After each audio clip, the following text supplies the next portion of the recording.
अस्सलाम वालेकुम व्यूअर्स, उम्मीद करता हूँ आप लोग खैरियत से होंगे। मैं हूँ डॉक्टर नईम और आप देख रहे हैं हमारा YouTube channel the dream skills university and current affairs. Viewers, इस टाइम जो है ना वो पूरे पाकिस्तान में क्लाइमेट चेंज की जो स्ट्राइक है वो जारी है। आपको पता है कि पाकिस्तान में इस टाइम चाहे कराची हो, बुनेर हो, सवात हो, इवन बहावलपुर हो, साउथ पंजाब हो, ठीक है, अपर पंजाब हो, हर जगह इस टाइम जो है वो सैलाब है, एक अजाब है। और लोग जो है ना वो मतलब बहुत ज़्यादा शहीद भी हो चुके हैं, माइग्रेशन भी कर चुके हैं और बहुत ही ज़्यादा फाइनेंशियल लॉस जो है वो उनको बेयर करना पड़ रहा है। अभी आप देखें कि पहले सवात की सूरत हाल डिस्कस करते हैं। वीडियो बनाने का मकसद ये कि आप लोगों को बताएं कि क्या जुल्म इस मुल्क के साथ हो रहा है और क्या जुल्म किया जा रहा है। अब सवात में बाशोरी जो विलेज था, पूरे का पूरा एक हंसता बसता गांव जो है वो बर्बाद हो गया। और जब वो बर्बाद हुआ तो उसकी बर्बादी के बाद वहाँ के जो मनाजिर हैं, एक तो बहुत बड़े बड़े पत्थर, इतने बड़े बड़े पत्थर जो आम तरीके से हिल ही नहीं सकते हैं, वो पत्थर जो है वो वहाँ गांव में जो है वो मतलब हर तरफ बिखरे हुए पड़े हैं। घर मकान ख़त्म हो गए। एक ही घर के 20 अफराद, किसी के 15 अफराद, किसी के 10 अफराद, किसी के प्यारे दुबई में रहते थे उनके बच्चे यहाँ पे सारे बेचारे पानी के सुपुर्द हो गए। अब वहाँ पे क्या सूरत हाल है? अब वहाँ पे जब रिहेबिलिटेशन की बात की जा रही है तो नाज़रीन, अब वहाँ पे सूरत हाल ये है कि लकड़ी और कीचड़ की इतनी बड़ी तय जो है वहाँ जम चुकी है कि सारी सरकारी मशीनरी जो है वो मिल के भी उसे उठाए तो उसे उठा नहीं पा रही है। इतनी लकड़ी पहाड़ों के ऊपर से और पत्थर जो है वो पहाड़ों के ऊपर से मैदानी इलाकों में आ चुका है। अब सवाल ये कि ये लकड़ी कहाँ से आई? इतना बड़ा बड़ा पत्थर क्यों, कैसे पानी के साथ मैदानों में आ गया? पहले तो ये नहीं आता था।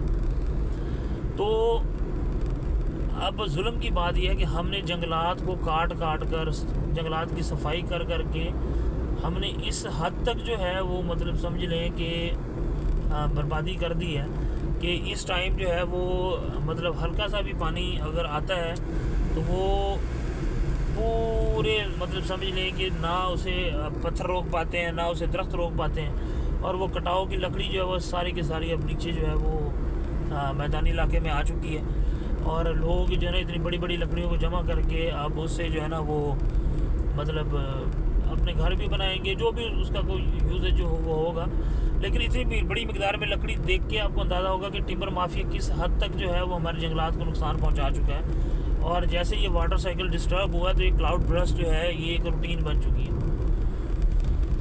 तो हमारी जो मुक्तदरा है, हमारी जो गवर्नमेंट है, उसको ये सोचना चाहिए कि ये जो क्लाइमेट चेंज की समझ लें कि इतने बैड इम्पैक्ट हमारी सोसाइटी के ऊपर आ रहे हैं और हमें जो है वो मतलब इतना शदीद नुकसान बर्दाश्त करना पड़ रहा है पाकिस्तान को। और इसके साथ साथ इंडिया की आप देखें अभी जा रही है, जो वो जा रही है दरिया सतलुज में, उसने पानी छोड़ दिया है और कोई 80 से 90 हज़ार क्यूसेक पानी इस टाइम दरिया सतलुज से हेड इस्लाम से गुजर रहा है। मैं भी हेड इस्लाम की तरफ ही जा रहा हूँ। मैं कोशिश करूँगा कि वहाँ के मनाजिर भी आपको दिखाऊँ। तो इतना ज़्यादा इस टाइम समझ लें कि वर्स्ट सिचुएशन है पाकिस्तान में कि कहीं से समझ नहीं आ रही है। इंडिया ने सतलुज में पानी छोड़ा जिसमें बहुत ज़्यादा तबाही की। मेरा घर क्योंकि बहावलपुर में है, वहाँ पे डेरा बखा माड़ी कासिम शाह के करीब पानी 2-3 बड़े बंद तोड़ कर लोगों के घरों में दाखिल हो गया। ज़मीन ने फसलें, हज़ारों एकड़ खड़ी फसलें मकई की, गन्ने की, वो तबाह हो गई। फ़िश फार्म लोगों ने दरिया के ज़मीन के अंदर बनाए हुए थे, वो ख़त्म हो गए सारे के सारे, ठीक है। और लोगों ने मुर्गी फार्म बनाए हुए थे, बहुत कुछ था, सारी चीज़ें पर लोगों के जानवर बेचारों के जो है बैग है बीच में। तो ये बहुत ज़्यादा एक समझ लें कि एक स्ट्राइकिंग जो है ना वो हमारे लिए एक सिचुएशन है। ये बिल्कुल नॉर्मल सिचुएशन नहीं है।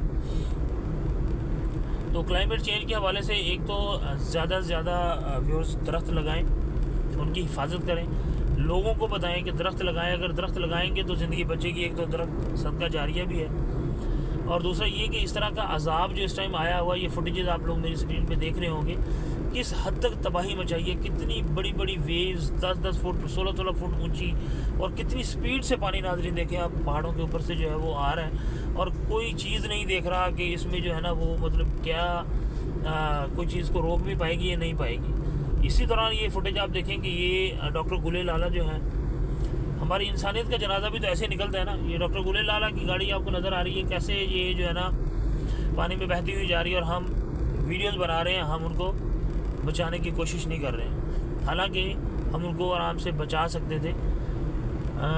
ये हमारी इंसानियत जो है ना, ये अल्लाह पाक ही हम पे रहम फरमाए और हमें इस अज़ाब से बचाए। तो एनी हाउ व्यूअर्स, अपडेट देना था आपको। इस टाइम बहावलपुर जो है वो 70 से 80 हज़ार क्यूसेक पानी जो है वो गुजर रहा है। पीछे से पानी और भी इसमें शामिल हो रहा है। कह रहे हैं कि 1 लाख क्यूसेक से ज़्यादा पानी जो है ना वो क्रॉस करेगा सतलुज रिवर में।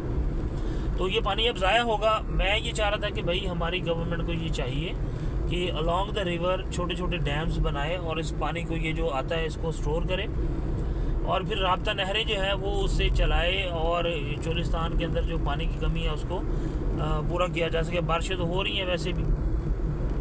अब यहाँ से सतलुज रिवर जो है वो गुजरेगा और जाके पंजनाथ के मकाम पे बाकी दरियाओं से शामिल होके समुद्र में गिर जाएगा। तो हम ये चाहिए कि हम जो है ना वो पानी के ज़ख़ीरे को सेव करें, ताकि हमारे लिए एक ब्लेसिंग इन डिस्गाइज की सूरत हाल बन जाए।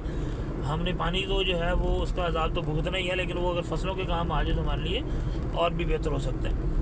तो क्लाइमेट की इस जंग में आपने जो है वो हमारा साथ देना है। हम भी ट्री प्लांटेशन इंशाल्लाह ताला हम करने जा रहे हैं Cholistan university of veterinary and animal science Bahawalpur में। तो व्यूअर्स, आपने भी इस साल जो है वो एक दरख्त लाजमी लगाना है। पौधों का सीज़न चल रहा है, तो दरख्त लगाएं और जो है अपना ज़िंदगी भी बचाएं, मुल्क भी बचाएं और इकॉनमी भी बचाएं। अल्लाह हाफ़िज़।